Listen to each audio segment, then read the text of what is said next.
Le 16 mars 2019 à 2h45, je me suis inscrite sur le site du StopFap pour la première fois. J'ai mis les pieds dans un monde que je ne connaissais pas. Et ça fait maintenant plus de 4 ans que je suis toujours dans mon voyage du NoFap en gros. En 4 ans, il s'est passé beaucoup de choses. Je suis devenue maman. J'ai fêté récemment mes 6 ans de couple avec mon partenaire, mon copain. J'ai réalisé que je souffrais de plusieurs addictions, donc à la pornographie et à la masturbation depuis plus de 10 ans.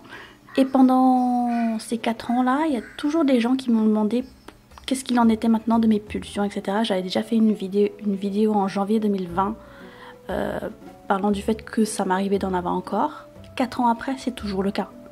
Ça n'a jamais changé. Par contre, il y a une chose qui diffère par rapport à avant, c'est que maintenant, lorsqu'il m'arrive d'avoir des pulsions, l'attrait du passage à l'acte, c'est-à-dire en gros le fait de vouloir me masturber, ne m'attire plus du tout. Mais alors, plus du tout, du tout. Et pour le petit contexte, en fait, il faut savoir que le NoFap, je l'avais fait pour mon couple à la base. C'est-à-dire que j'avais toujours eu des problèmes avec mes anciens partenaires en ce qui concerne la vie sexuelle. Parce que j'avais des addictions, d'une part, et puis d'autre part, physiquement, j'avais une particularité que je n'ai plus étant donné que j'ai accouché de ma fille il y a 2 ans. Et cette particularité, c'est que j'avais le bassin très étroit. Très très étroit. C'est-à-dire que avant j'étais une fille plutôt mince, avec pas beaucoup de forme en bas, au niveau des hanches.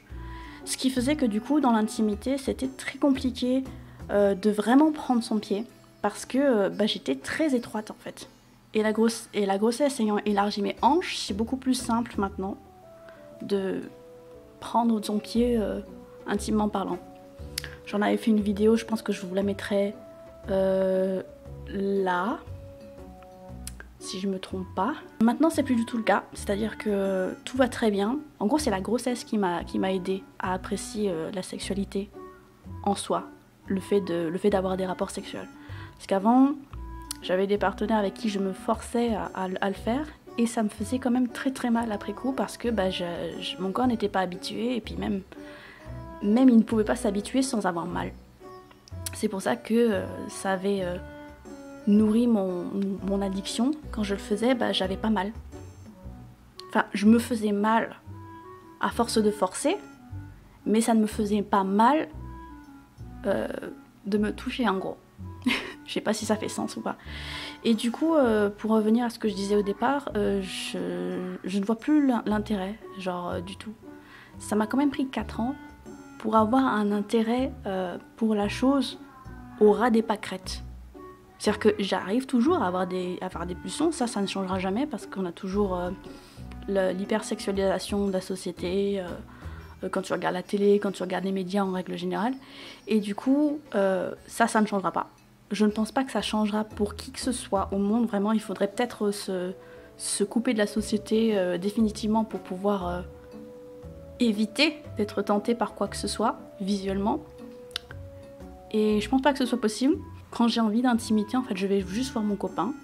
Et puis voilà, c'est tout. J'ai eu une idée très très brève l'autre jour, ça aurait été de reproduire ce que ça fait que de subir une pulsion en soi.